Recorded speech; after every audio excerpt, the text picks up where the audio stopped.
Welcome to McPlum, simple solutions served daily. You're going to stop the reset safely and quickly. First, make sure the PC is plugged in. An interrupted reset can corrupt files. Once you see reset messages, try to access Settings Update and Security Recovery. If you can open Settings, select Cancel or go back.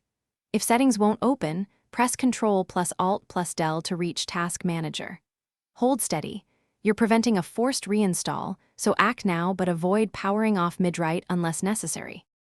Once you've opened Task Manager or Settings, focus on stopping the setup process rather than killing random services. In Task Manager, end the Windows setup or obvious installer processes. This may allow the system to abort cleanly. If Settings shows a cancel option, choose it. Selecting Go Back to Previous Build can restore your prior state.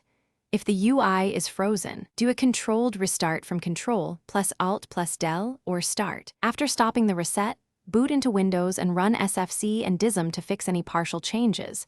This helps prevent instability. If Windows won't start, enter the Windows recovery environment and try Startup Repair or use a system restore point to revert changes.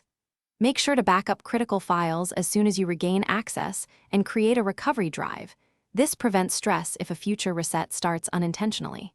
If errors persist, that single troubleshooting tip: use the recovery USB to repair or reinstall safely.